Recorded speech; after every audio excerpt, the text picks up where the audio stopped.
العالمين وبه نستعين على أمور الدنيا والدين.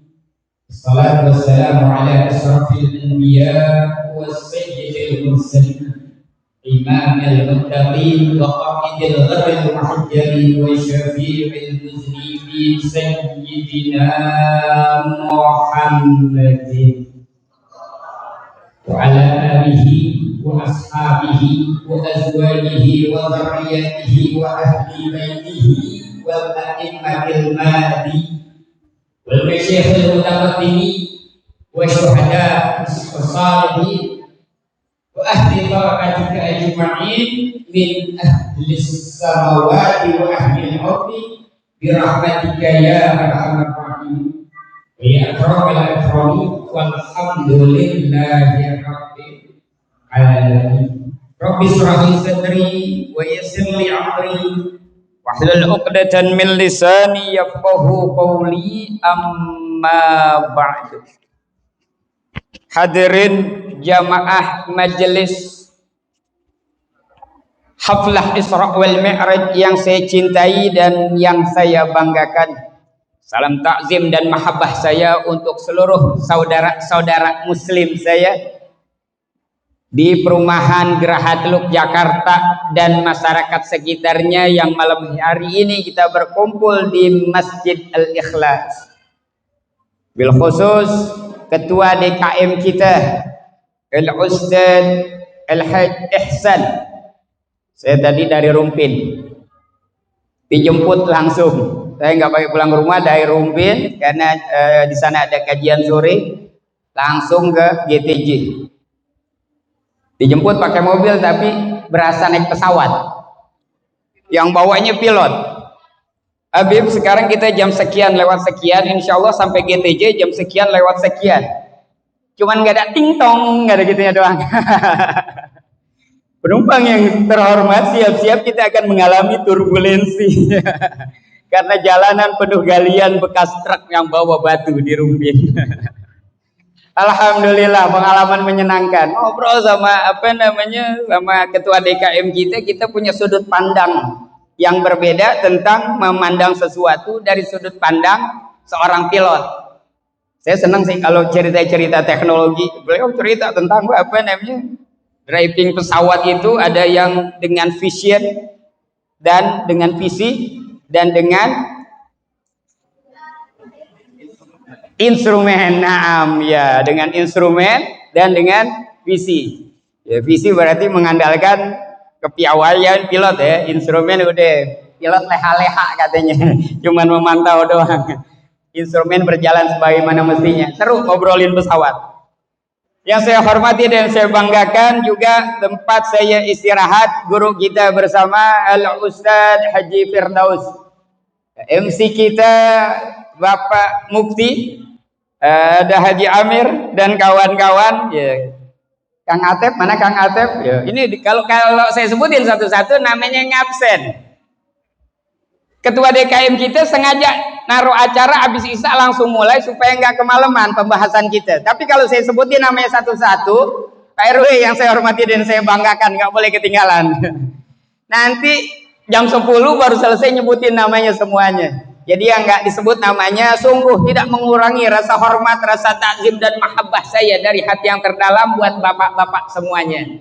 Pak Haji sehat ya, alhamdulillah masih bisa ketemu. Terakhir acara Isra Mi'raj, acara Maulid yang lalu sempat acara ngopi kita, sholat Isyanya ketemu sama Pak Haji. Alhamdulillah Pak Haji masih sehat. Semoga Allah kasih keberkahan umur, berkah rizki, berkah ilmu buat Pak Haji dan kita semuanya. Salam takzim juga buat para alim ulama yang tidak saya sebutkan namanya satu persatu, yang ngumpet, yang tawadhu. Insya Allah semua ulama kita, tokoh masyarakat kita, Allah kasih keberkahan seluruhnya kehidupannya, Allah berikan kenyamanan, bahagia dunia akhirat. Hadirin yang dirahmati Allah. Kita kumpul dalam rangka Haflah Isra wal Mi'raj. Tetap kita akan bicara tentang Isra dan Mi'rajnya baginda Nabi. Tapi kita mau ajak bicara lebih kepada substansinya dan visi-visi yang kita bisa ambil dari peristiwa-peristiwa itu apa nih di dalam kehidupan kita? Yang paling pertama, kita semuanya apal soal ayat tentang Isra. Karena Al-Isra ada di ayat pertama. A'udzubillahi samii'il 'aliim minasyaitonir rajim. Bismillahirrahmanirrahim. Subhanalladzi asra bi 'abdihi lailan minal masjidil haram ilal masjidil aqsa alladzi barakna haulahu linuriyahu min ayatina innahu huwas samiul basir. Mungkin sebagian bapak-bapak, ibu-ibu sering bertanya, ini kan acaranya Isra Mi'raj. Kok ayatnya cuman bercerita tentang perjalanan di malam hari dari Masjidil Haram ke Masjidil Aqsa? Itu kan Isra ya? Isra tuh dari Masjidil Haram ke Masjidil Aqsa itu Isra-nya. Kalau Mi'rajnya urujul sama, naik langit. Ayatnya mana? Tapi malam hari ini biar semua pulang bawa PR, biar semuanya pulang tadarus. Saya nggak perlu sebutin lagi, silahkan buka di surat An-Najm ayat 12-14 itu cerita tentang Mi'rajnya baginda Nabi. Silahkan dibaca, perhatikan apa namanya maknanya. Itu menceritakan ayat tersebut tentang bagaimana Rasulullah SAW memandang langsung, melihat langsung Jibril di dalam bentuk aslinya, di dalam waktu yang lain, inda sidratil muntaha, indaha jannatul ma'wa. Adanya ketika di sidratul muntaha, Jibril terlihat sosok aslinya di sidratul muntaha, di sisi jannatul ma'wa. Jannatul ma'wa. Nanti lihat semuanya, biar apa namanya, saya sih yakin, percaya bapak-bapak di sini semuanya ahli tadarus. Ya. Jadi nggak ada cerita Al-Quran di rumahnya berdebu, nggak ada cerita ya Bu ya.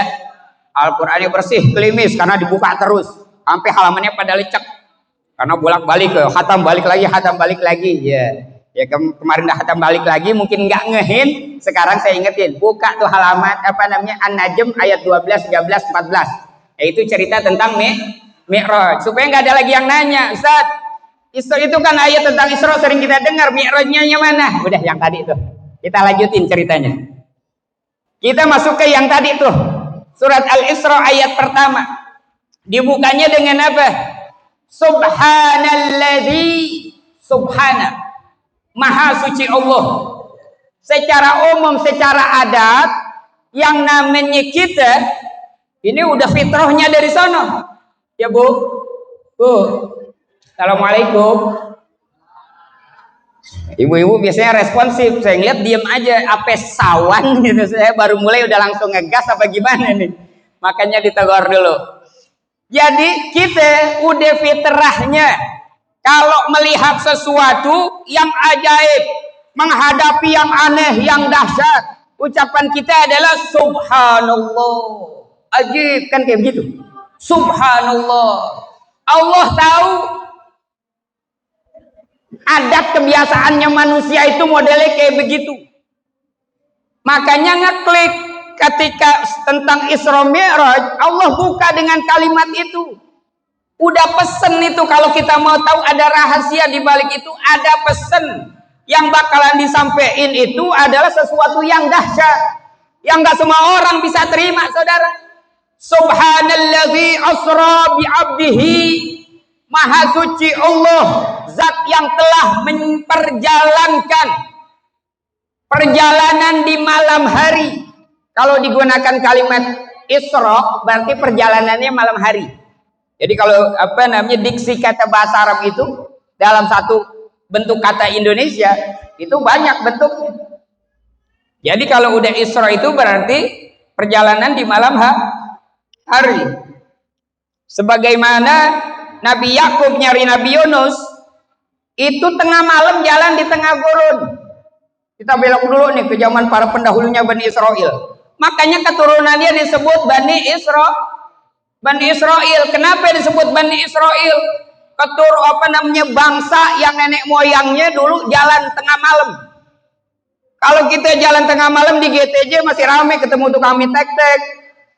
Tengah malam dikit masih ketemu tukang sekuteng ya. Ini tengah malam gelap gulita di tengah gurun. Nyari siapa? Ngumpulin binatang-binatang buas. Kenapa dikumpulin binatang buas? Karena anak-anaknya yang lain cerita bahwa Nabi Yusuf dimakan di serigala. Nabi Yusuf, Pak, dia lapor nih anak-anak ke saudara-saudaranya. Pak, nangis, pura-pura, air mata buaya. Pak, Yusuf, Pak, kenapa Yusuf? Diterkam serigala, Pak. Ini darahnya, Pak, nih. Bajunya nih yang sobek saya bawa. Bapak ini kan Nabi juga, nggak gampang dikibulin, saudara. Lihat nih bocah kayaknya bohong nih. Lihat darah nih, kayaknya darah apa nih? Darah kambing apa darah apa?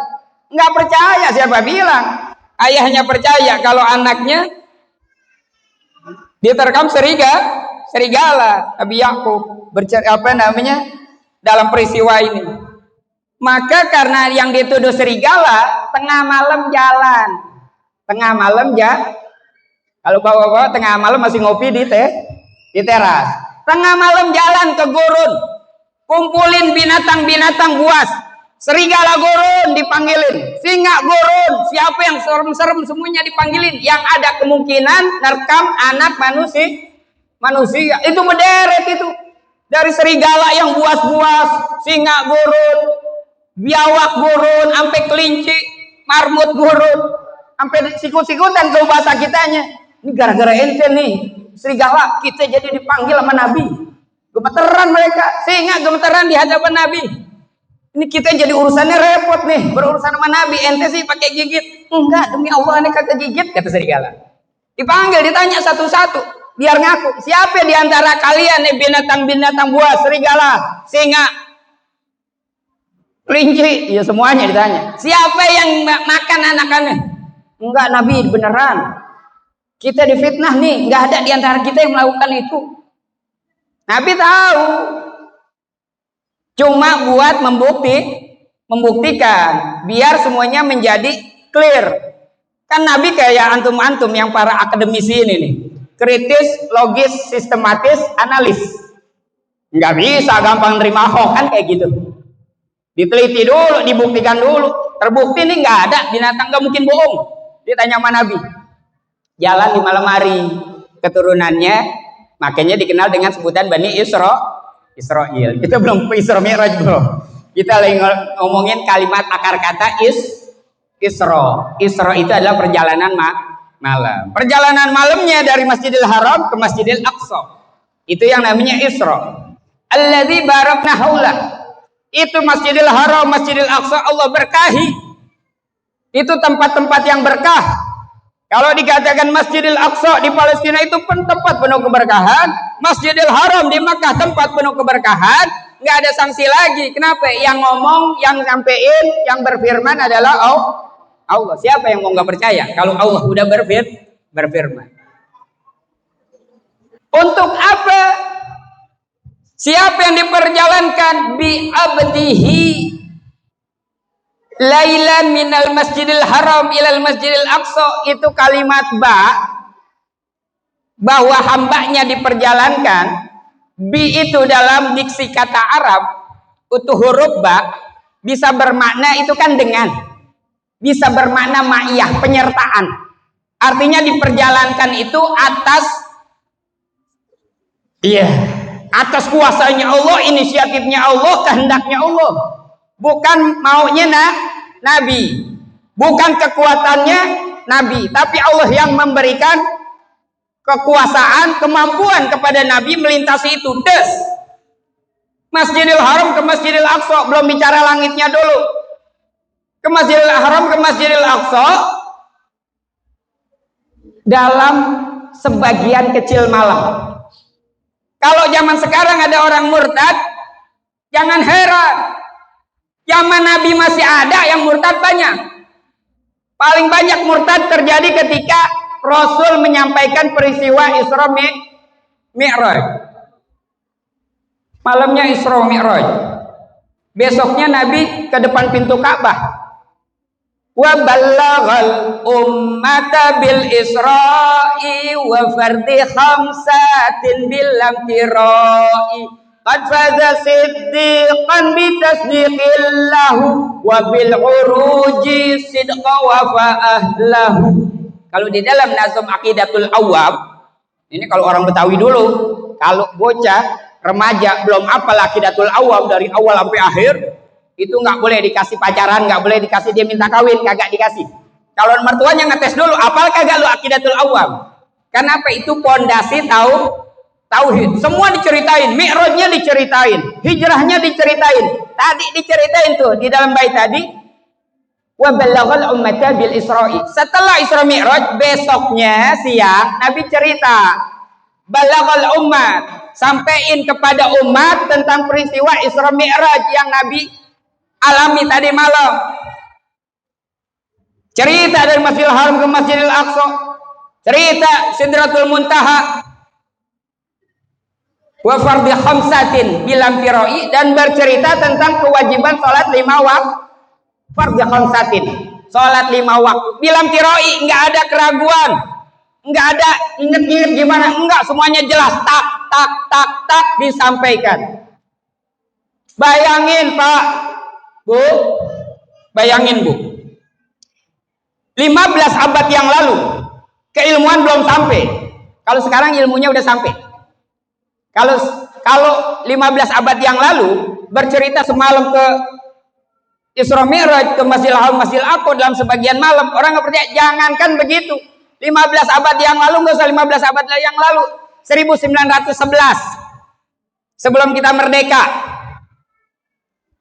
ada orang bercerita, saya kemarin berangkat ke Arab, ke Jeddah, sempat ngopi dulu, kemudian balik.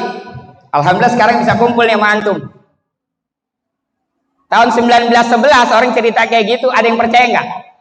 Hatta Pak Isan yang cerita nggak bakal percaya. Pak Isan bilang, kan 1911 belum kayak gitu teknologinya, iya nggak? Orang aja pergi haji sampai berbulan-bulan. Bayangin zaman engkong kita dulu pergi haji berbulan-bulan Pak. Di laut itu bulanan. Tiba-tiba Pak Ihsan nembus portal waktu, just masuk ke tahun 19-an awal atau 1800-an. Karena Pak Ihsan pilot di zaman modern yang teknologinya udah sampai. Pak Ihsan cerita, apaan? Jakarta Jeddah 10 jam doang. Iya, Pak Ihsan. Pak Ihsan bilang, Jakarta Jeddah 10 jam. Ada yang percaya nggak? Nggak ada yang percaya saat itu. Nggak ada yang percaya. Karena teknologinya belum sampai. Kalau sekarang teknologinya udah bisa mendukung. Kalau Jakarta Jeddah zaman sekarang 10 jam bisa sampai, berarti bisa saja ada teknologi-teknologi yang bisa membawa lebih cepat. Ini bayangin 15 abad yang lalu, Bu. Perjalanan dari Mekah ke Palestina, ke Baitul Maqdis, itu bisa makan waktu 40 hari. 40 hari itu sampai istirahat. Bertenda dulu, besok lanjutin lagi perjalanan. 40 hari, sebulan baru sampai. Balik lagi 40 hari, 2 bulan bolak-balik. Tiba-tiba ada yang bicara di depan masjid, cerita tentang tadi malam saya ke Masjidil Haram, pulang lagi. Dari Masjidil Haram ke Masjidil Aqsa, kemudian ke langit, Urujul Sama, turun lagi pulang ke bumi. Siapa yang percaya? Dibilang Jakarta Jeddah, Jakarta ke Saudi aja 10 jam, gak ada yang percaya. Makanya pada posisi ini yang dikedepankan adalah iman. Nanti di sini akan kita buka nih. Allah kasih kita logika untuk berpikir, menganalisa. Allah jadikan agama Islam adalah agama yang paling logis, yang bisa diterangkan secara akal, dicerna dengan pikiran. Tetapi nggak semuanya harus mengandalkan akal. Akal kita itu ibarat nih, kalau di dalam kitab Ta'lim Muta'alim, akal kita ibarat panca indera kita yang lain. Mata kita, hidung kita, penciuman kita, kuping kita, telinga, pendengaran kita, mulut kita, suara kita. Sama, akal juga punya keterbatasan.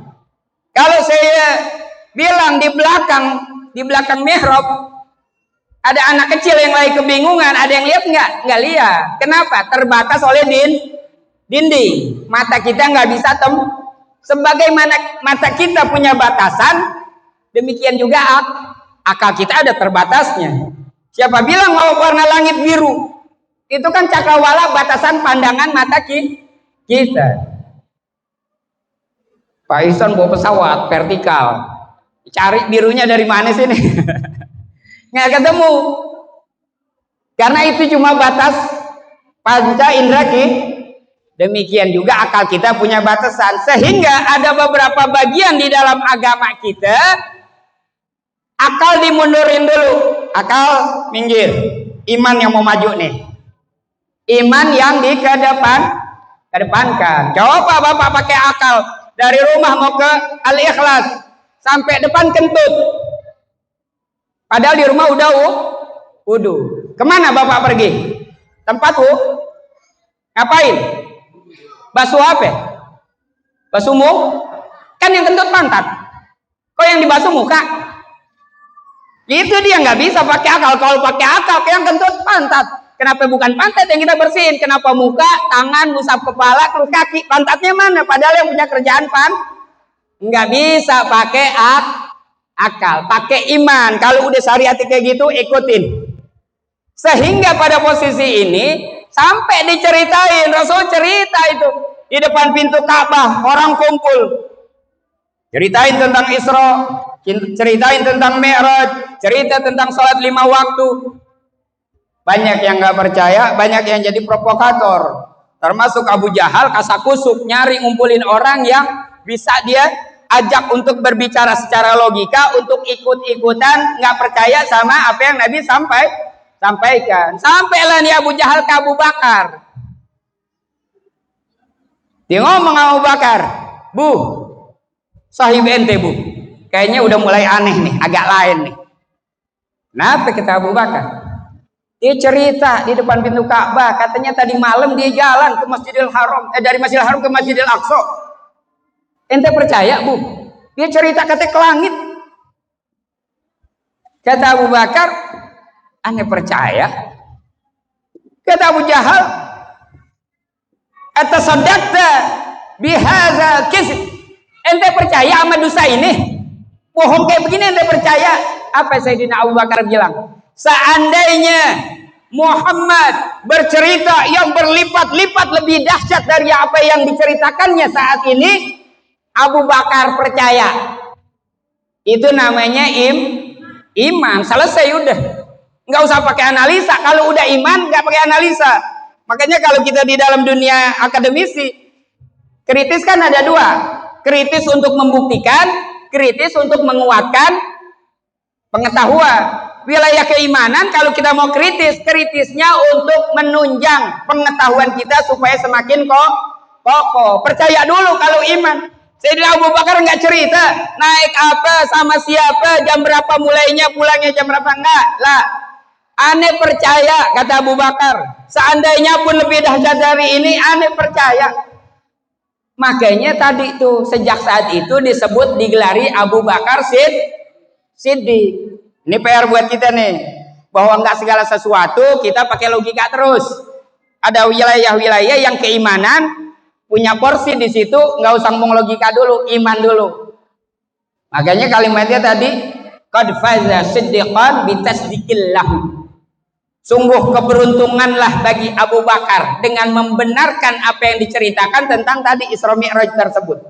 Wabil uruji sidqa wa fa'ahlahi.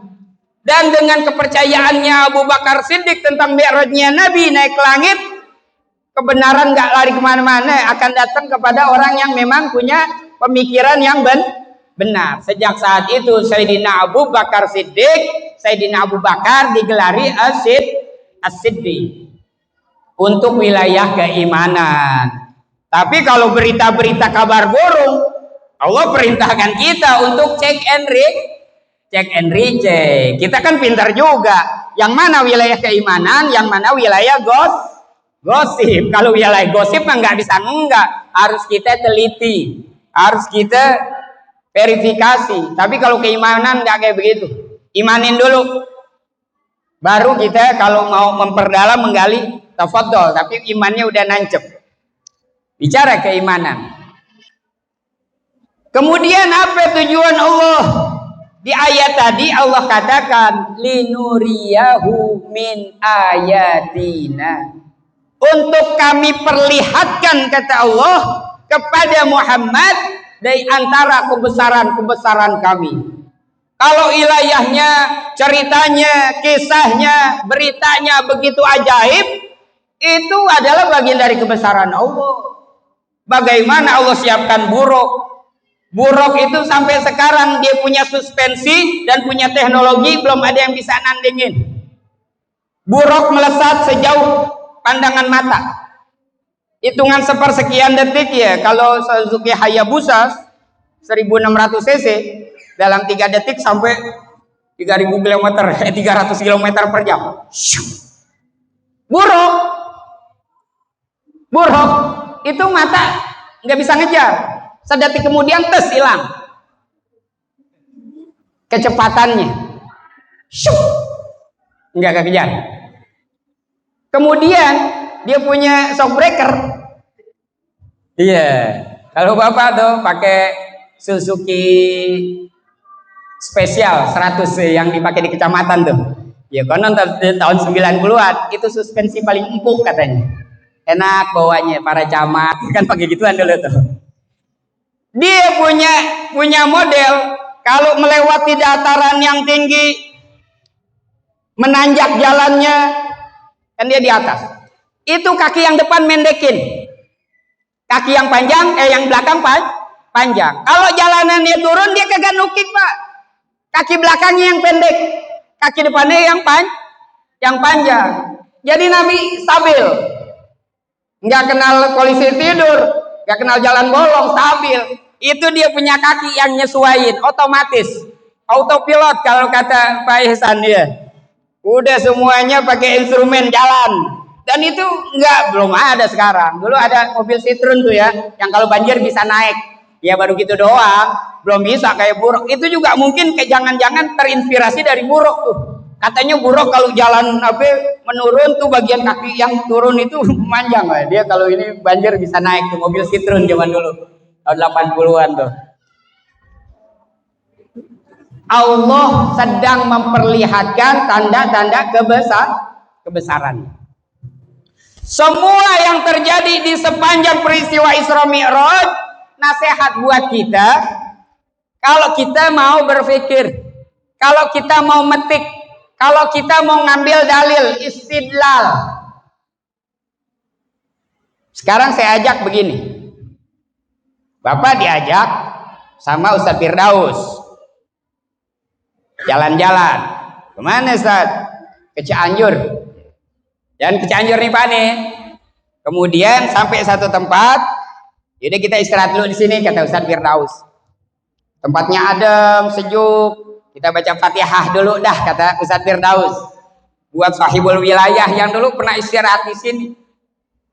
Baca Fatihah. Kita pulang mikir. Di situ ada makam Ustadz Firdaus? Enggak ada. Terus kenapa? Itu petilasan. Misalnya, ini misalnya. Itu petilasan. Dulu pernah ada ulama besar yang mengislamkan kota Cianjur. Itu pernah beliau ngajar majelisnya di situ. Sekarang jadi pendopo misalnya. Misalnya. Boleh nggak kita datang ke petilasan kayak begitu? Jangan dijawab, nggak usah. Iya, antum punya jawaban semuanya. Aneh tahu. Boleh nggak? Udah di dalam hati aja. Pertanyaan retorika. Boleh nggak? Ya. Sekarang kita lihat nih, itu namanya petilasan. Ulamanya nggak ada, bukan makom di situ, nggak ada jenazah di situ, nggak ada kuburan di situ. Konon katanya di situ tempat majelisnya dulu. Kita ambil berkah di situ. Boleh nggak? Kita berangkat ke cerita Isra Mi'rajnya Nabi.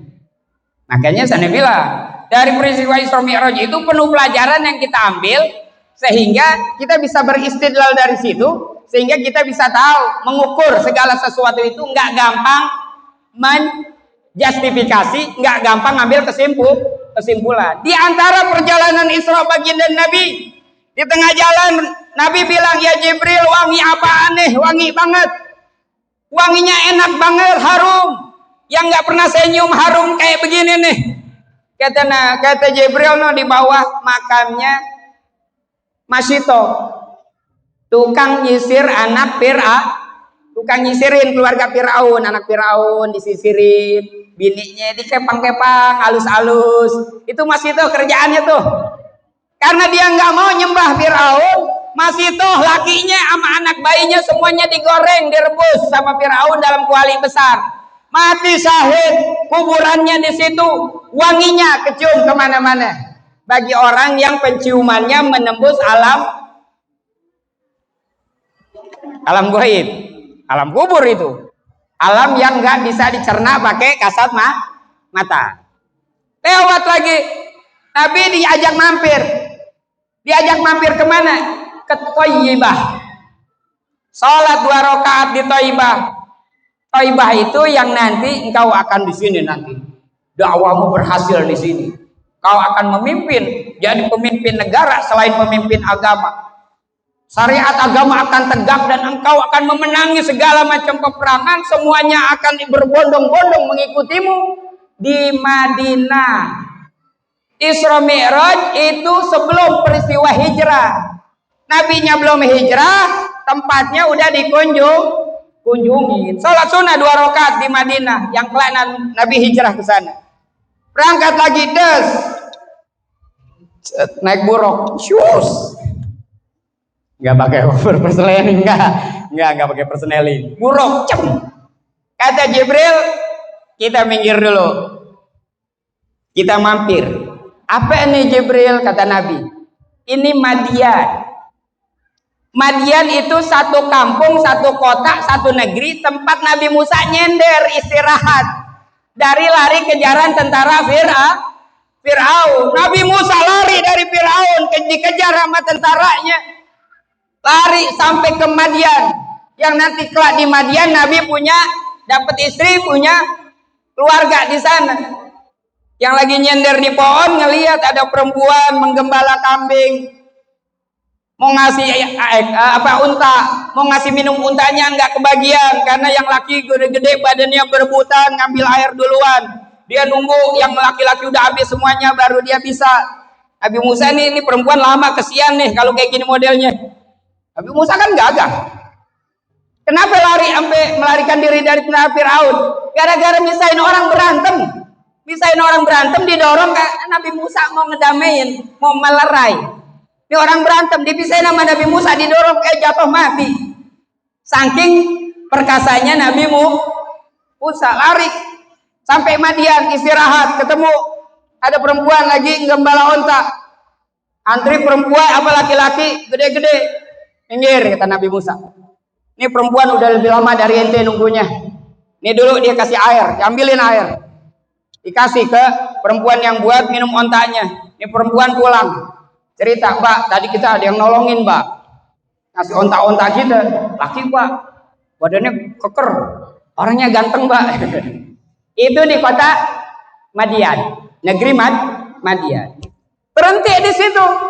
Nah, Rasulullah sama Jibril sholat sunnah 2 rakaat. Ada makamnya enggak? Enggak. Ada Nabi Musa di situ? Enggak. Petilasan pernah Nabi Musa di situ. Berangkat lagi cus. Kata Jibril, bentar. Kita mampir ke sini. Siapa yang suka ekspedisi? Pendakian gunung. Ke Gunung Tursina.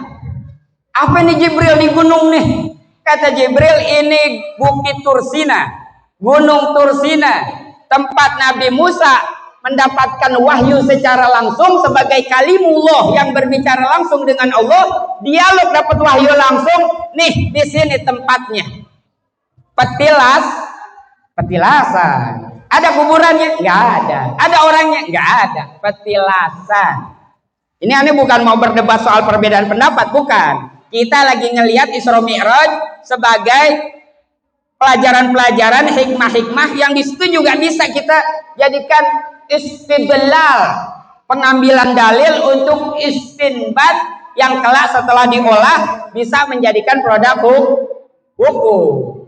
Kalau nggak boleh mendatangi tempat-tempat yang di situ petilasan orang-orang baik, orang-orang utama, nggak mungkin dilakukan sama Rasulullah, nggak mungkin diajak oleh malaikat Jibril. Itu kita buka wawasan kita di situ. Jadi jangan dikit-dikit kagak boleh, dikit-dikit kagak boleh. Kita lengkapin dulu nih literasi bacaan kita, pengetahuan kita, masukin dari sumber-sumber yang memang sumbernya adalah agama Islam. Jangan dari yang lain-lain. Apalagi dari nah ini dia. Ada yang kenal nah ini dia, pos kota zaman dulu. Di pojok bawah tuh ada nah ini dia. Kita ngambil dari sumber-sumber literasi Islam, itu jadi bahan pengetahuan kita sehingga kita nggak kaku. Ini nggak ngajak berbeda pendapat. Kita lebih buka apa yang terjadi di dalam peristiwa Isra Mi'raj. Di Madian berhenti, sholat sunnah 2 rakaat. Di Bukit Tursina berhenti, sholat sunnah 2 rakaat. Demikian Rasulullah Shallallahu Alaihi Wasallam. Nah kemudian Rasulullah nggak apa-apa Pak, nggak apa-apa. Yang penting kabelnya jangan disandung tuh. Kalau anak-anak emang kayak begitu, namanya anak-anak. Ya kecuali Pak Muti lari-lari kayak begitu. Nah ini boleh nih Pak Muti, kenapa nih? Kalau Pak Muti lari-lari kayak begitu, Pak Muti ntar nggak usah sholat subuh. Iya kalau kayak begitu. Kalau anak-anak emang anak-anak kayak begitu. Ntar juga pulang dia dapat krayon, temboknya dia coret-coret. Ini namanya anak-anak namanya bocah. Ya saya nggak keganggu insya Allah. Anak-anak lari sini saya nggak ganggu. Dia duduk di sini saya nggak keganggu insya Allah. Anak-anak aman. Anak-anak aman. Itu tuh perjalanan Isra. Kita emang bukan mau ceritain detail, enggak. Bagian-bagian penting. Sampai Mi'raj. Selesai Mi'raj, Nabi mau pulang ke bumi nih. Ini kita ceritanya kita skip aja. Karena sebagian cerita lainnya bapak-bapak banyak yang hafal. Isra Mi'raj yang akan datang kalau umur kita sampainya ketemu lagi, bisa saya duluan, bisa Bapak duluan. Bisa saya umurnya rada panjangan, bisa kebetulan Bapak yang dijemput lebih dulu. Nah, Isra Mi'raj yang akan datang atau momen yang kita pengen cerita Isra Mi'raj kesempatan lain ya mungkin kita rapiin tengahnya. Saya mau lari ke belakang langsung ke ujung. Kan kita jarang-jarang cerita. Kita cerita sampai Sidratul Muntaha dapat perintah wahyu, pulangnya gimana? Cerita pulangnya gimana nih? Selesai sampai Sidratul Muntaha dapat perintah sholat 5 waktu, setelah sebelumnya 50 waktu Nabi pulang sama Jibril turun ke bumi. Di tengah jalan Nabi terpukau sama cahaya biru yang melintang di atas langit setengah lingkaran. Warnanya biru keren banget. Orang yang nyebutnya blue fire, seperti api biru yang indah di langit. Kata Rasulullah, ya Jibril, ini cahaya biru apaan nih, indah banget. Kata malaikat Jibril, ini pantulan dari Gunung Qaf, Jabal Qaf. Setiap muslim mau sengaja enggak sengaja, mau secara serius nyari atau enggak sengaja ngedengar, pasti pernah dengar sebutan Jabal Qaf. Ini gunung legendaris, banyak disebutin dari masa ke masa, tapi enggak bisa orang yang ekspedisi apapun nggak bisa nemusin. Ceritanya di kitab-kitab literasi tua ada. Sampai sebagian ilmuwan tafsir, ulama-ulama tafsir menyebutkan surat Qaf itu dinisbatkan kepada Jabal Qaf. Yang konon Jabal Qaf itu adalah induk dari gunung-gunung yang ada di muka bumi yang mereka saling terhubung uratnya sebagai pengokoh bumi, tapi adanya di tempat yang mata kita nggak lihat. Jadi bisa jadi tuh kalau ada orang moksanya ke sono. Masuk ke portal lain, ke dimensi yang berbeda. Jabal Qaf ada dimensi yang berbeda, tapi ada ceritanya. Ketika Rasulullah Shallallahu Alaihi Wasallam, ini kita ambil pelajaran dari Jabal Qaf. Yang tadi ngelihat cahaya biru, nanya sama malaikat Jibril, ini di tafsir Yasin Syekh Hamami itu diceritain detailnya. Maka Nabi Muhammad Rasulullah diajak sama Jibril. Kata Nabi, ini apa nih Jibril? Ini Jabal Qauf. Mampir yuk, ayo mampir. Nabi cerita, yang namanya Jabal Qauf itu terbuat dari jamrud hijau. Wa arduha, dia punya tanah itu warnanya putih, debunya berkilauan seperti mutiara. Ya kita bisa ini aja tuh, theater of mind kita berjalan tapi menganalogikan apa itu salju atau itu apa. Pokoknya Nabi ceritanya di dalam riwayat tersebut, tanahnya putih, debunya berkilauan seperti mutiara. Kata Nabi, itu di Jabal Qauf ada satu negeri yang kelihatan indah, damai, tentrem ngelihatnya, kata baginda Nabi. Penduduknya Bani Adam, umat manusia. Di Jabal Qauf ada kota yang kelihatan tentrem, adem ayem, gemah ripah loh jenawi, toto tentrem kertora harjo. Penduduknya adalah Bani Adam, manusia. Tapi di tempat yang dikatakan mereka la yaruhu wa la yaru Bani Adam alaihim, mereka nggak pernah ngelihat manusia yang lain, penduduk yang itu tuh sejak dia tinggal di situ. Dan penduduk bumi lain, Bani Adam, nggak ada lagi yang pernah ngelihat mereka. Artinya mereka nggak pernah ketemu dalam ekspedisi apapun. Ekspedisi dahsyat-dahsyat itu bukan zaman sekarang, Pak. Dari zaman dulu. Zulkarnain itu punya ekspedisi dahsyat, yang paling fenomenal adalah mencari ma'ul haya, air kehidupan. Siapa yang minum tuh air, hidupnya akan abadi.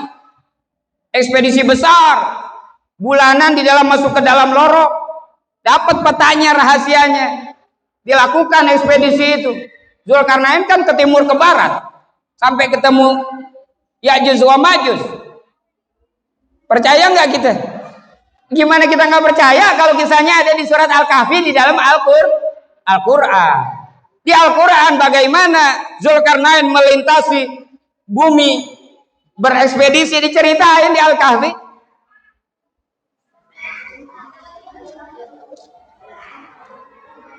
Hal taj'ala bainana wa bainahum sadda.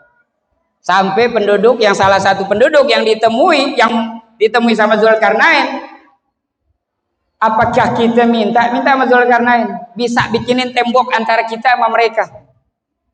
Artinya sama Ya'juj dan Ma'juj. Itu di apa namanya surat Kahfi, itu bagian-bagian tengah akhir itu. Kita balik lagi, ekspedisi dahsyat itu dilakukan sejak zaman dulu. Yang sampai ekspedisi Ma'ul Hayat mencari sumber air kehidupan itu dilakukan sama Zulkarnain, yang nanti Allah takdirkan yang dapetin ikut di dalam rombongan ekspedisi itu adalah Nabi Khidir. Makanya kalau dikisahkan Nabi Khidir ketemu nabi-nabi setelahnya hidup, masih ketemu sama dalam satu rombongan ekspedisi Zulkarnain, tapi masih ketemu nabi-nabi selanjutnya sampai Rasulullah juga ketemu. Itu karena itu kisah Ma'ul Hayat itu. Nah ini kita balik lagi, ekspedisi yang nggak pernah berhasil menemukan penduduk Jabal Qauf. Rasul ketemu. Begitu sampai Rasul sama Jibril diajak mampir. Rasul nemuin mereka. Udah Rasul temuin. Jibril kemana? Gak usah ditanya. Jibril mau bebas, mau kemana aja. Begitu ketemu nih penduduk langsung nyapa. Kata nih penduduk, assalamu alaika, salam sejahtera wa ya Muhammad. Kenal sama Rasulullah. Alhamdulillah, segala puji bagi Allah yang mentakdirkan kami ketemu sama engkau ya Rasulullah. Rasul bingung. Rasul aja baru ketemu mereka. Rasul nggak tahu nih tempat apa ini. Tapi mereka nyambut Rasul kenal. Rasul tanya, kalian siapa? Ini satu penduduk kumpulan ketemu. Ini penduduk cerita, kami adalah bagian dari Bani Israil, dari umatnya Nabi Musa. Ketika Nabi Musa wafat, maka terjadilah perselisihan yang sangat tajam di antara umat-umat Nabi Musa. Perselisihan tajam, prahara, sampai dalam satu waktu itu 43 nabi dibunuh. Nabi datang dikirim sebagai orang yang berdakwahi, dibunuh. Datang yang baru, dibunuh. 43 nabi dibunuh. Nabi kan jumlahnya ribuan. Rasul juga jumlahnya 313. Tapi yang wajib kita imani, kita tahu satu persatu namanya ada 25. Jumlahnya aslinya banyak. Bisa jadi juga di Nusantara dulu ada nabi-nabi. Yang pasti paling banyak dikirim ke Bani Israel. Nah, ini cerita penduduk 43 nabi dibunuh. Setiap datang berdakwah dibunuh, datang berdakwah dibunuh, nggak mau dibenerin kehidupannya. Prahara, berantem, saling sikat, saling fitnah, saling bunuh. Ada yang datang bawa kebaikan, nabi berdakwah dibunuh. Setelah 43 nabi meninggal, katanya ada sekitar 100-200 orang soleh yang abid, ahli ibadah, yang zuhud, yang gak cinta dunia, hidupnya buat kebahagiaan akhirat, menasehati amar ma'ruf nahi munkar, datang ke tengah-tengah umat yang berprahara, nyampein kepada mereka seruan kebaikan, mencegah kemungkaran, dibunuh. 200 dibunuh. Kita melarikan diri dari orang-orang yang kayak begini, lari dari kejaran mereka. Ini termasuk orang-orang yang dikejar, orang-orang soleh, orang-orang baik, dikejar sampai kita bertemu pantai. Nggak ada lagi tempat pelarian kita. Depan ada lautan lepas, belakang kalau dia sampai ini belakang musuh. Kita di situ berdoa, tadarruan, merendahkan diri, minta sama Allah, ya Allah kasih kita pertolongan. Bumi terbelah. Apa itu? Likuifikasi. Bres, masuk ke dalam. Ini orang cerita, di dalam ada rongga bawah tanah. Kita masuk terjerumus di dalam lubang itu, semuanya kita yang lari. Di dalam tanah kita 18 bulan. 18 bulan hidup di dalam bawah tanah, nggak ketemu matahari, nggak ketemu cahaya. Wallahu alam, kalau saintis belakangan Anda punya bukunya tuh. Apa namanya, naskah-naskah Laut Mati. Laut Mati kan wilayahnya Bani Israel. Ada di pinggir-pinggir pantai, ceritanya mirip nih kata ilmuwan sekarang. Adanya di pinggir pantai ada goa-goa. Di dalam ditemukan tembikar, kemudian ada gulungan-gulungan kertas yang tulisannya tulisan bahasa Ibrani. Bahasanya bangsa Bani Israel. Ada buku itu. Tapi wallahu alam apakah ini peninggalan mereka, wallahu alam. Tapi itu hidup katanya nih, di dalam penelitiannya para sains membuktikan dengan tes karbon itu hidup di zaman sebelum Masehi, sebelum zaman Nabi Isa. Walhasil sampailah kemudian 18 bulan kita di dalam lorong tersebut nyari cahaya, nyari jalan keluar, sampai kita ketemu titik cahaya, kita keluar. Begitu keluar kita adanya di sini. Sampai di balik Jabal Qauf, di balik gunung Qauf tersebut. Nah, kemudian kata ini orang, dulu waktu Nabi Musa ada, itu Nabi Musa sempat pesen nama kita, sempat wasiat. Kalau ada di antara kalian yang Allah kasih kesempatan bertemu dengan wajahnya baginda Nabi Muhammad, sampaikan salam dariku. Diceritain tentang Nabi Muhammad, fisiknya, ciri-cirinya, makanya mereka tak tahu. Ketika datang nih Nabi ke Jabal Qauf, makanya mereka langsung sambut. Assalamualaikum ayuhan Nabi, ya Muhammad, ya Rasulullah. Girang mereka bersahadat di situ. Mereka bersahadat mengenal Nabi, kemudian mereka minta diajarin agama, diajarin Al-Quran. Nabi ajarin. Nabi ajarin puasa, Nabi ajarin sholat, bahkan dipraktekkan sholat Jumat di dalam tafsir tersebut diceritain tuh. Dipraktekin sholat Jumat, kemudian bagaimana zakat, bagaimana seluruh rangkaian agama, perintah, larangan dan lain sebagainya. Sholat kan udah dapat tadi, sholat 5 waktu, disampaikan semuanya. Selesai, mereka udah syahadat, mereka udah diajarin agama. Nabi nanya, kata Nabi, saya mau nanya nih, ini saya lihat kalian punya rumah ada pintunya, tapi kok nggak ada daun pintunya? Itu rumah kalian nggak pernah ditutup? Ada lubang nggak ada daun pintunya. Rumah kalian nggak pernah ditutup. Kata nih orang, para penduduk itu, kita nggak punya kekhawatiran bahwa salah satu di antara kita berkhianat atau melakukan hal-hal yang nggak pantas di rumah kita, ngambil barangkah atau melakukan hal apakah? Enggak, kita percaya saudara-saudara kita, tetangga-tetangga kita baik, satu sama lain saling percaya, nggak ada yang berkhianat.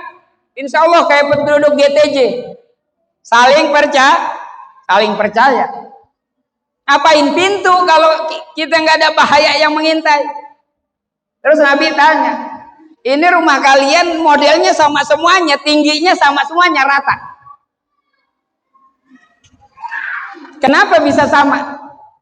Kata mereka, kita hidup sama-sama, nggak mau ada satu pihak pun yang terzolimi oleh kita. Jadi kalau kita bicara syariat nih lebih detail, bahkan ada hak jalan, ada hak bangunan, itu yang namanya rumah.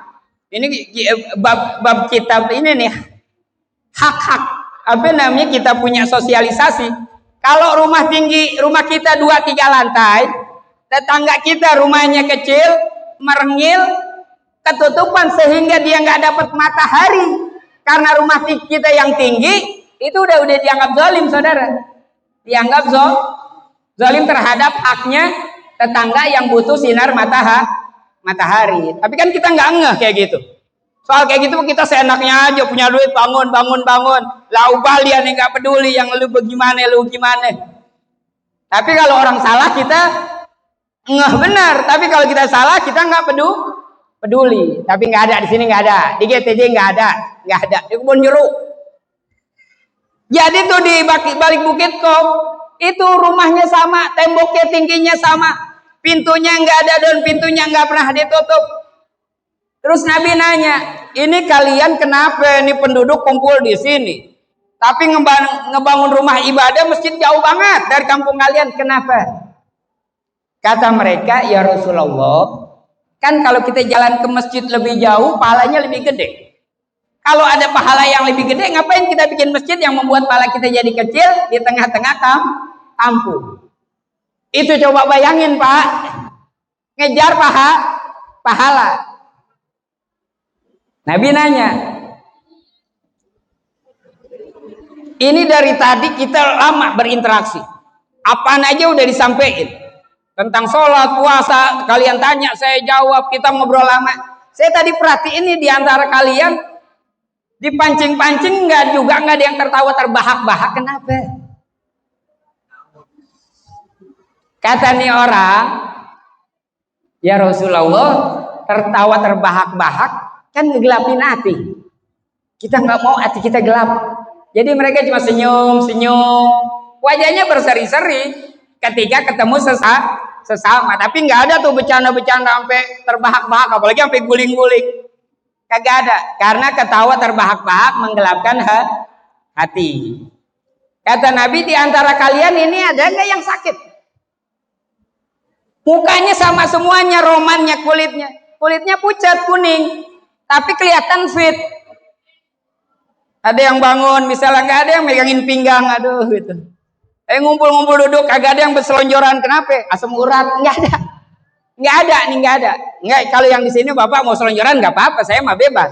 Nggak, bukan nyinggung ya, maafin ya Pak, minta maaf, minta rodok, bukan nyinggung. Kita lihat cerita penduduk Jabal Qof, kagak ada tuh yang asam urat, sakit pinggang, napas ngos-ngosan. Kenapa ente ngos-ngosan jalan 3 langkah, ginjal anak sebelah? sebelahnya udah dijual. Kemarin buat modal bayar utang. Kagak ada yang sakit. Kata Nabi, apa di antara kalian ada yang sakit? Kata nih penduduk Jabal Qaf, ya Rasulullah, sakit kan kafaratnya dosa. Sakit kafarat dosa. Artinya apa? Orang sakit disayang Allah. Ketika kita sakit, Allah kenapa sayang? Karena selama kita sakit, Allah lagi ngerontokin dosa. Mindsetnya begitu dong. Jangan bilang ente sakit, ente banyak dosa. Ya bukan. Kalau ente sakit, oh ente lagi disayang Allah, dosanya dirontokin. Karena dosa ente sama dosa ini kan banyakkan dosa aneh. Setiap kita nggak ada yang luput dari dosa. Nggak ada yang luput dari dosa. Setiap kita, baik yang sengaja maupun nggak sengaja, kita banyak dosa. Allah sayang sama kita supaya dosa kita nggak kebanyakan ngeberot-berot, ngeberatin kita. Allah rontokin dosa-dosa kita lewat sakit. Nih penduduk Jabal Qaf bilang, ya Rasulullah, sakit itu kan kafaratnya dosa, ngegugurin dosa. Lah kita semuanya nih sekampung gak ada yang pernah bikin dosa. Apa yang mau digugurin? Kagak pernah bikin dosa, nggak ada fitnah, nggak ada hianat, pintu ngablak terbuka siang malam, rumah semuanya rata. Nggak ada yang sakit karena nggak pernah bikin dosa. Rasul nanya lagi, saya lihat kampung ini agak aneh. Biasanya setiap kampung punya pemakaman umum. Kata Rasulullah, kenapa nih di kampung ini kuburan di depan rumah ente? Bahkan aneh lihat ada yang di depan pintu bener. Buka depan lubang pintu nggak jauh nenggir itu makam. Kenapa itu makam kalian ditaruh di depan rumah bahkan di depan pintu? Kata nih penduduk Jabal Qaf, ya Rasulullah, nasihat terbaik kan kematian. Kita pengen setiap waktu kita diingatkan mati supaya kita nggak terlena sama dunia, nggak tertipu sama dunia. Kan Allah ajarin kita, wa mal hayatud dunya illa mata'ul ghurur. Tidaklah kehidupan ini, kehidupan dunia kecuali hanya perhiasan dan senda gurau, permainan. Ghurur, main-main. Bukannya Allah ciptain kita buat main-main atau dipermainkan, bukan. Allah ciptain dunia dengan segala perhiasan keindahannya yang memukau kita. Kemudian Allah kasih kita jalan hidup, agama, keimanan, syariat, Islam, ihsan, bagaimana perbuatan terbaik. Itu jalan yang Allah berikan lewat agama, kehidupan kita selamat dunia akhirat. Orang yang nggak punya iman, orang yang nggak terbimbing agama akan terlena sama kehidupan dunia. Alhamdulillah, karena keimanan, karena agama kita masih bisa kumpul. Dan sekaya-kayanya kita nggak kaya-kaya banget. Coba bayangin nih, abang, kalau abang pakainya Ferrari, warnanya dicatnya emas, bukan sepuhan, emas beneran, bukan bodinya doang, pelek-peleknya emas, beruntai mutiara. Ya, di sebagian belahan Arab kan kayak begitu. Binatangnya apa? Liger. Kawinan lion sama tiger. Gede, serem, gondrong, tapi mellow. Dimainin, diusap-usap. Nggak mainin kucing. Apa namanya ada? Ntar kita sahur nih. Yeah. Sahur di Singapura ya. Kata Pak Ihsan, ya pesawat ya harus kita booking dulu, tiket dulu. Karena duitnya melintir, Pak Ihsan jangan khawatir. Pak Ihsan siapin aja fisik Pak Ihsan buat bawa pesawat pribadiannya di belakang rumah. Saking banyaknya mau kemana aja nggak pakai ngantri, nggak pakai tiket, cus, sarapan di Singapura, makan siang di Australia. Pengen belanja dikitnya beli jam tangan, kita ke Italia yuk, berangkat ke Italia. Kayak tadi tuh, emas bukan cuma dipakai di cincin, sampai pelek mobilnya. Kira-kira kalau model kayak gitu bakalan ada nggak di Masjid Al-Ikhlas? Kagak ada. Orang kalau udah terlena sama dunia, tertipu sama dunia, itu yang namanya matu'ul ghurur. Dunia indah dikejar, ya kan? Abang nyesel menjemput amin. Nggak apa-apa bang, kaya nggak dilarang. Abang punya mobil peleknya emas nggak apa-apa. Yang penting hatinya tetap terkait di Al-Ikhlas di masjid nggak apa-apa. Cuman selain dia nih, kalau dia nggak, dia orang soleh. Kalau selain dia, kalau udah kayak begitu, hidupnya bakalan ngaco. Tinggalnya di GT aja udah nggak betah. Pik 2 masih ada kapling kosong nggak? Aneh borong. Oh, duitnya banyak. Orang udah sibuk sama dunia, tertipu, lupa jalan ke masjid. Itu yang namanya wa mal hayatid dunya illa mata'ul ghurur. Tidaklah kehidupan dunia itu kecuali hanya perhiasan dan permainan belaka, nggak ada ujungnya. Ibarat nih kalau bapak kasihkan ngejar-ngejar dunia doang, lupa sama akhirat. Ibarat bapak nih ke Dufan aja deh ya, yang gampang ya. Ke Dufan tuh, kita masuk beli tiket terusan. Masuk ke Dufan, ada kora-kora nih, wahana mainan. Ayo masuk, kita main kora-kora, main. Wah ini ada wahana baru nih, halilintar. Ayo masuk. Semua tiket terusan kita beli. Main kora-kora, main halilintar, main apa lagi tuh, arung jeram apa semuanya. Tahu-tahu maghrib. Maghrib. Langit udah gelap. Oh maghrib nih. Siang udah habis. Kita ngapain aja? Udah main ini semua. Itu ibarat kita ngejar-ngejar dunia. Tahu-tahu tuh tua, tinggal mati doang. Apa yang mau dibawa? Bekal ke akhirat. Itu yang namanya perhiasan dunia. Hanya hiasan dan sendagurau, main-main. Kehidupan dunia kayak begitu. Beruntung kita Allah kasih keimanan. Beruntung kita kenal agama, terbimbing kehidupan kita. Kita pengen yang enak, yang boleh. Tapi kita tahu kewajiban kita, sholat 5 waktu kita. Sampai kepada kalimat sholat 5 waktu. Kita simpen dulu. Ingetin saya mau ngomong sholat 5 waktu sebelum hari makin larut. Dikunci nih, ntar kita buka nih. Sholat 5 waktu.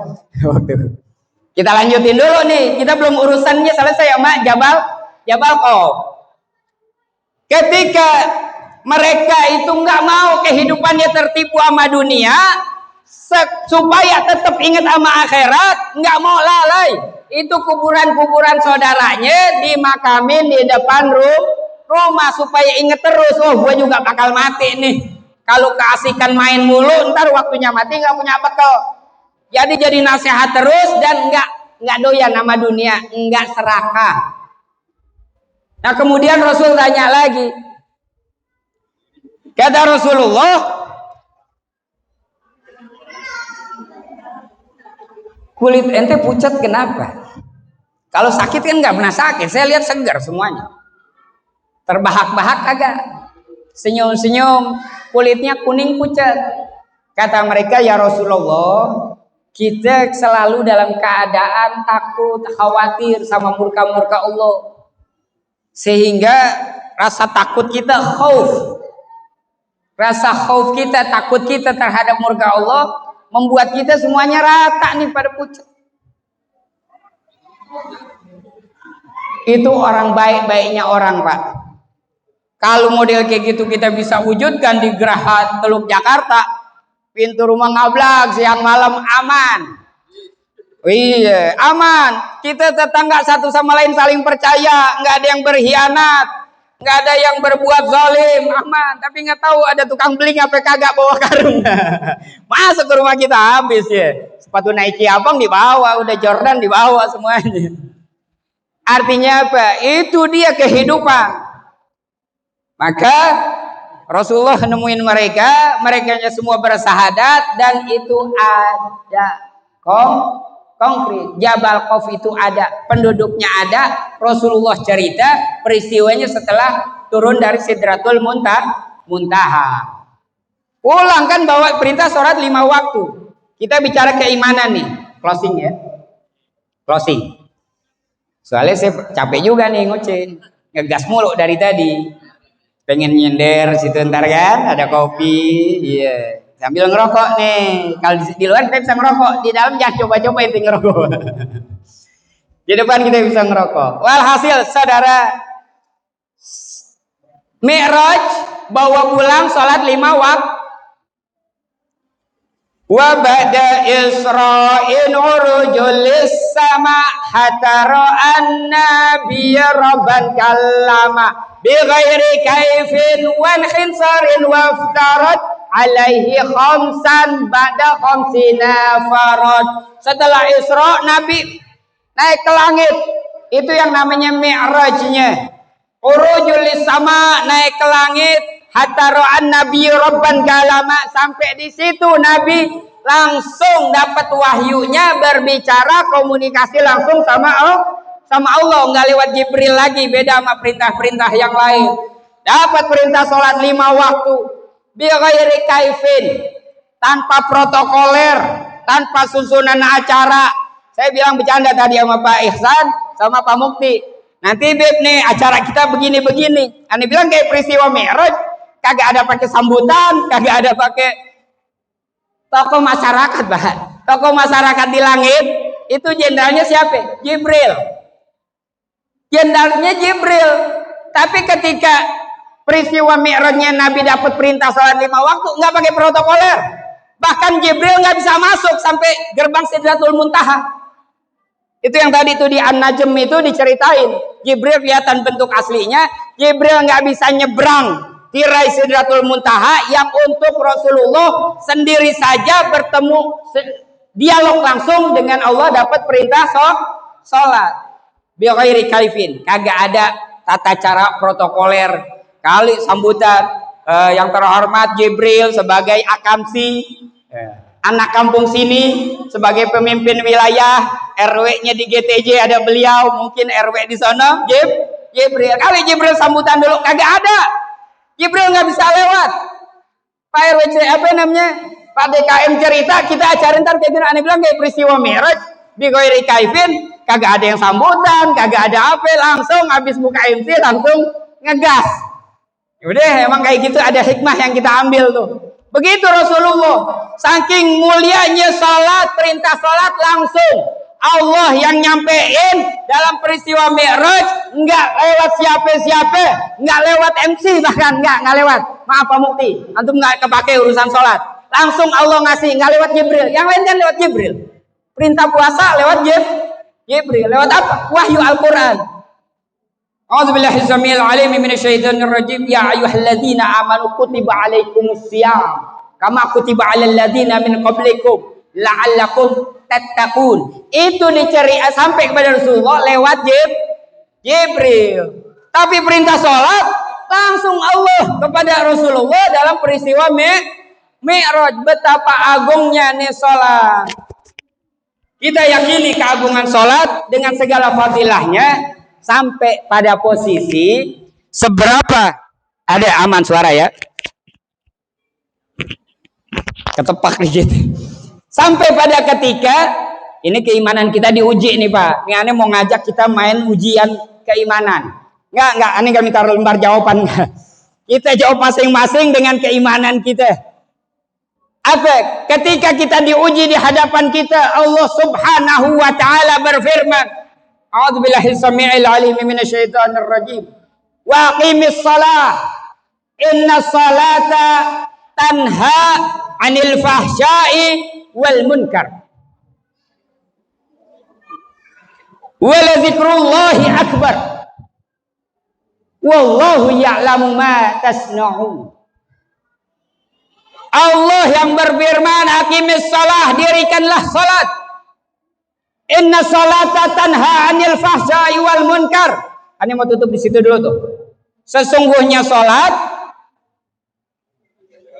mencegah perbuatan keji dan munkar, perbuatan buruk dan perbuatan tercela dan perbuatan jahat. Tanha, mencegah, menjaga supaya orang yang sholat itu terbebas, terlindungi, terhindar daripada melakukan perbuatan fahsya wal munkar, perbuatan jelek, perbuatan keji, perbuatan munkar. Nggak mungkin dilakukan sama orang yang sholat. Ujiannya apa? Aneh mau tanya, yakin nggak sama ayat itu? Nggak yakin kafir, karena Allah yang nyampein. Sadaqallahul azim. Maha benar Allah, udah nggak mungkin Allah salah. Kalau misalnya mungkin begini mungkin begitu, itu namanya nggak punya iman. Kalau iman itu siqah, yang namanya siqah itu nggak multi tafsir, maknanya nggak bercabang. Kalau mungkin iya, mungkin enggak, mungkin ini, mungkin itu, mungkin A, mungkin B, namanya multitafsir, bercabang. Tapi soal keimanan sikoh satu. Ketika Allah katakan yang namanya sholat itu membebaskan orang, mencegah orang daripada perbuatan keji dan munkar, pasti orang yang sholat terhindar dari perbuatan keji dan munkar. Kalau seandainya kita ngomong, tapi saya perhatiin bukan orang nih, jangan fulan-fulana, jangan dia atau dia, jangan. Tapi saya perhatiin saya sholat 5 waktu, gak pernah ketinggalan, bahkan berjamaah terus di Al-Ikhlas, pertama lagi. Malah kadang-kadang di depan imam, wah jenazah kalau di depan imam. Saya rajin sholat gak pernah bolong, tapi kalau masih ada keinginan untuk melakukan perbuatan keji, perbuatan munkar, bukan cuma sekedar keinginan, bahkan saya kerjain. Ini gimana dong korelasinya sama ayat itu? Ada nggak pertanyaan kayak gitu?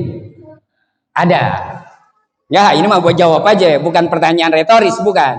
Jawab, ada nggak? Ada. Sekarang gini, kita ajak.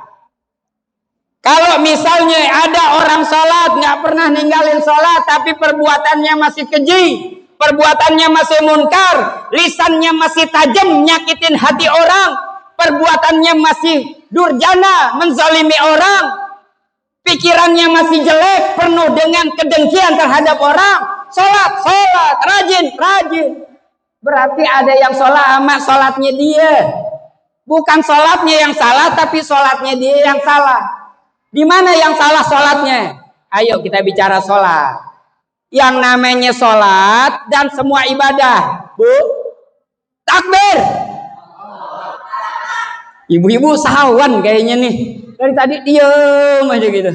Takutnya ketiduran. Ibu masih segar? Enggak, saya ingat di pasar Roblong. Ibu jajar melek semuanya ikan tongkol.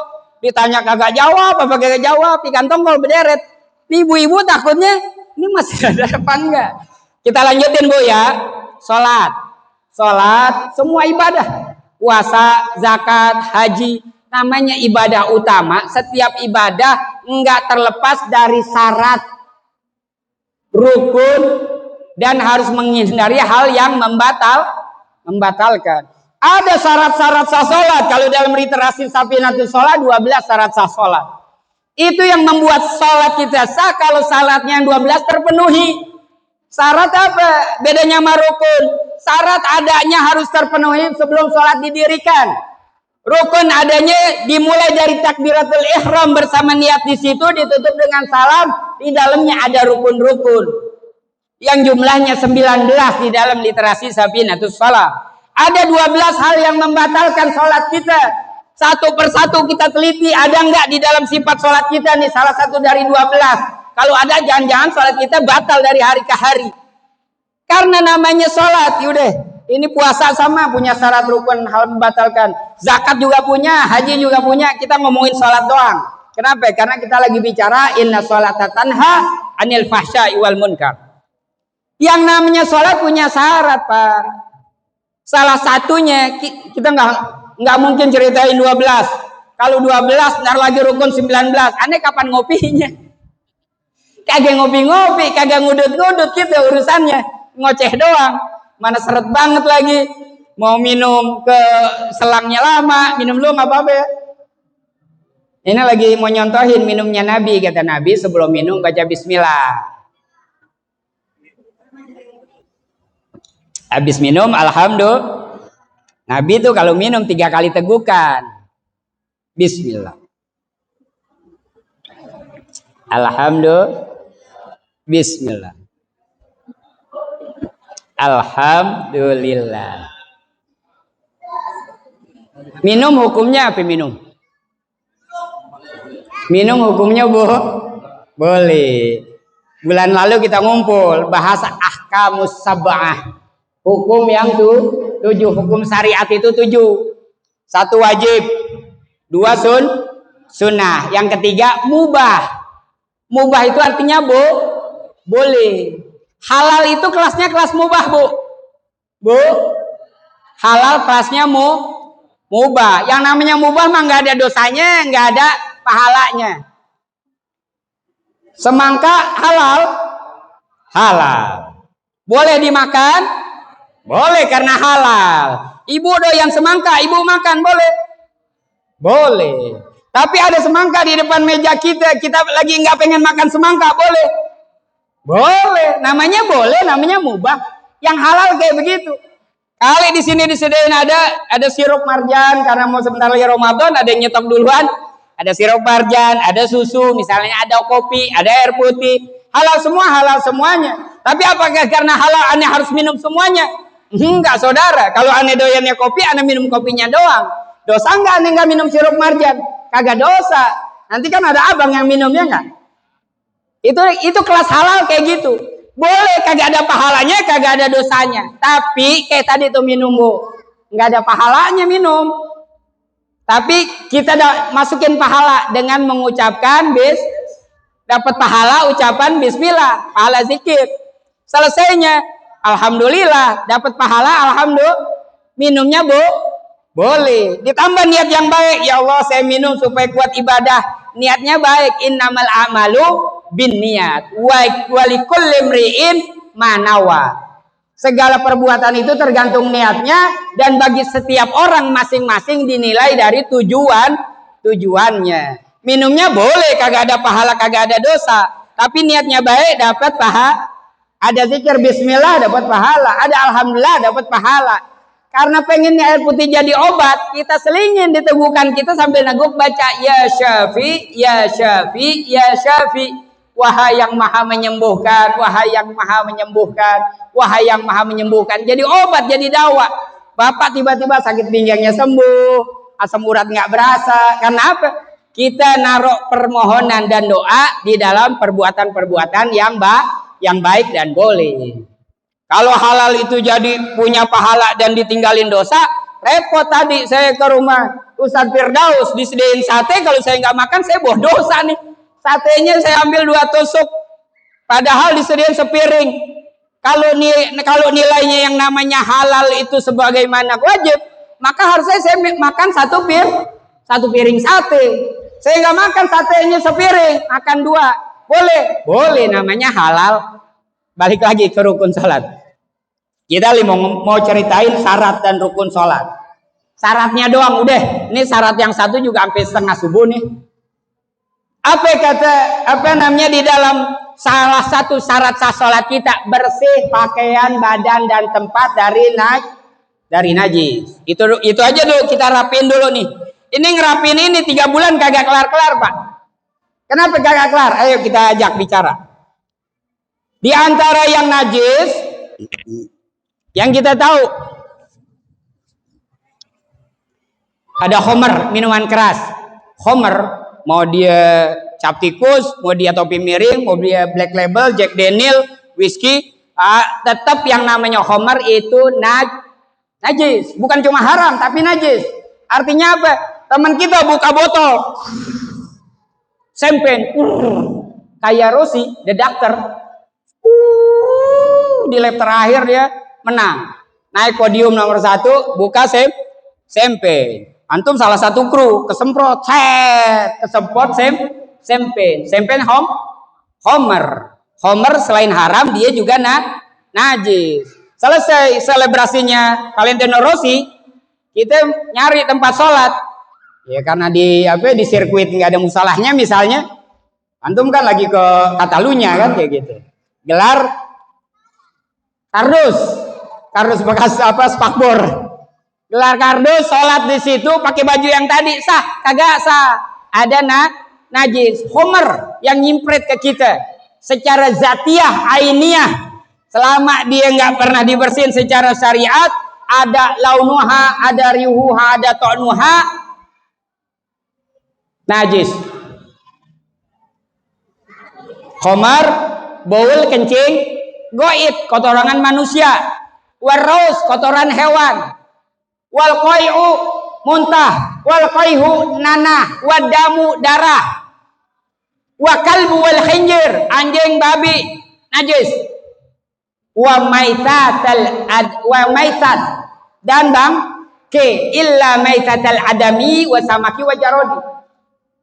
Bangke najis kecuali bangke manusia yang kita sebut jenazah. Jenazah kagak bangke. Walaupun Bapak salah satu tim SAR yang mengekspedisi ke Gunung Slamet cari Ali itu yang hilang di gunung, ketemu udah berapa hari, udah bentek. Bangkainya kulitnya kagak najis. Tapi kalau dia udah keluar darah, nanah, itu darah nanahnya yang najis. Tapi bangkainya manusia kagak najis. Bangkai ikan, bangkai belalang kagak najis. Yang lainnya najis. Kalau anjing kita tahu, anjing hidupnya aja najis.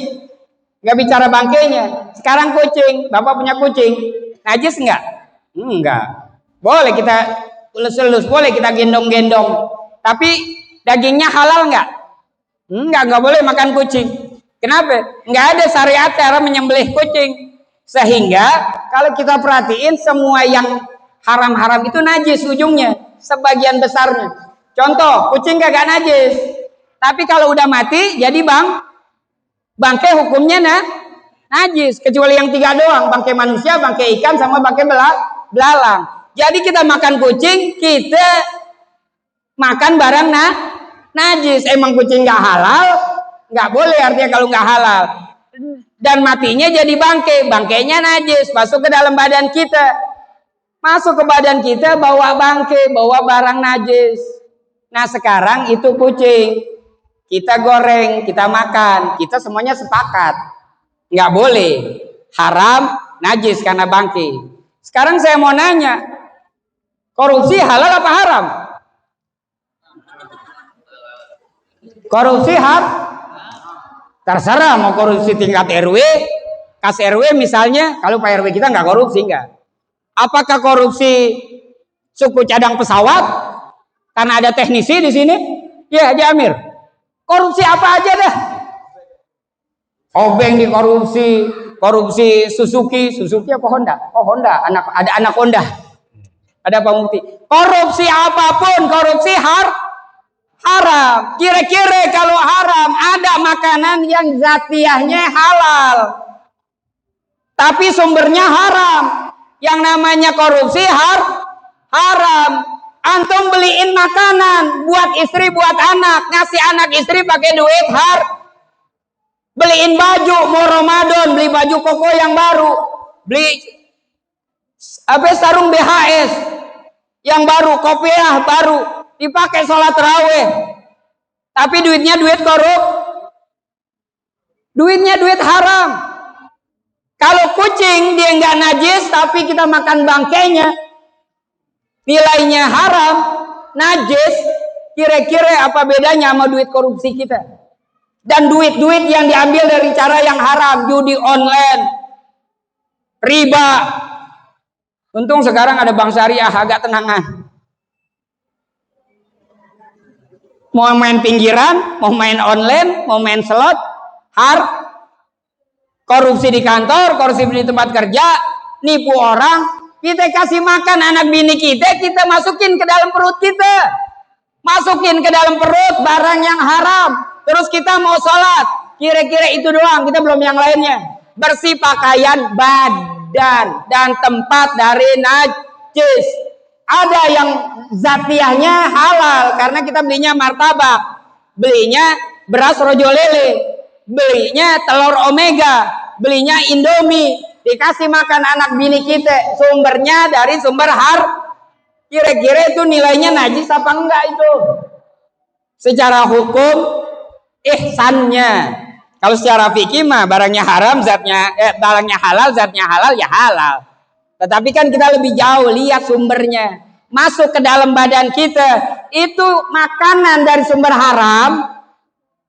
Bu, bapak-bapaknya tanya, Pak ini kira-kira nih belanjain kita duitnya halal apa enggak? Amin. Makanan yang dari sumber haram atau zatnya haram secara zatiah atau hukmiyah.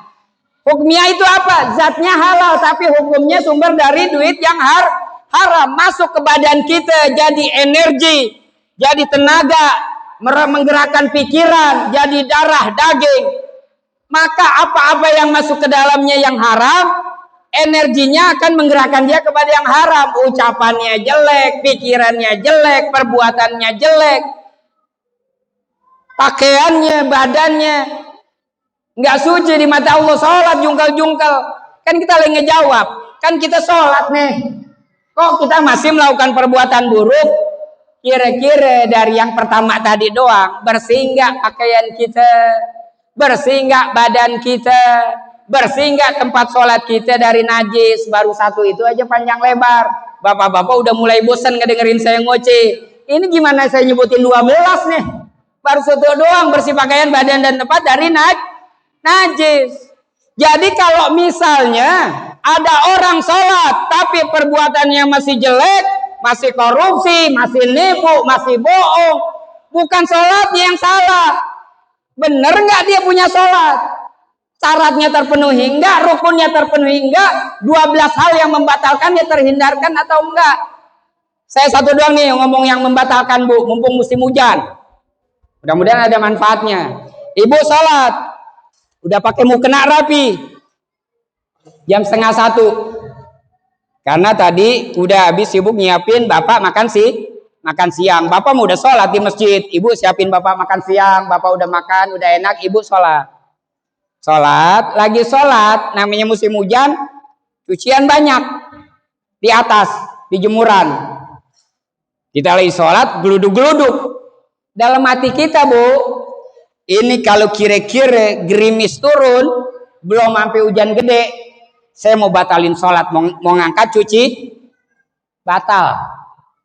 Fabatolat sholatuhu halan. Sholatnya batal saat itu juga. Kenapa? Karena dia lagi sholat, udah niat mau keluar dari sholat. Sama kayak Pak Mukti. Misalnya dia lagi sholat, waktu mepet, dia dalam hatinya, ini kalau Pak Ihsan jemput nih datang, takut kelamaan nunggunya, aneh mau batalin sholat dulu, mau ngasih tahu dia, aneh lagi sholat. Dalam hati Pak Mukti bilang, kalau Pak Ihsan datang, saya mau batalin sholat dulu.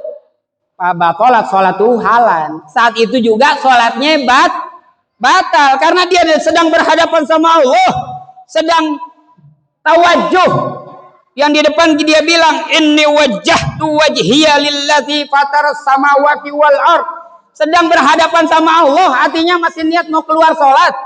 Saat itu juga sholatnya batal. Itu diantara 12 hal yang membatal. Bukan cuma kentut doang, bukan cuma keluar kencing doang. Hati ada beberapa hal yang membatalkan kita. Nah, yang kayak begini yang kita rapiin, saudara. Jadi kalau misalnya Allah berfirman, inna sholata tanha anil fahsya'i wal munkar, bahwa sholat itu mencegah dari perbuatan keji dan munkar, pasti yang Allah sampaikan benar, nggak mungkin salah. Kalau nggak sejalan sama ayat itu, berarti sholat dianya yang salah, yang enggak sempurna. Kalau sholatnya benar, maka dia enggak akan melakukan perbuatan keji dan munkar. Insya Allah yang saya bilang penutup, jadi penutup untuk pertemuan kita di sini. Saya pengen nyonder, ngopi, bapak-bapak juga yang punya urusan nih malam bisa pulang. Yang besok punya agenda pagi-pagi, nggak apa-apa istirahat. Yang pengen ngobrol sama saya di depan kita ngopi. Ala minkum billahi taufiq wal hidayah.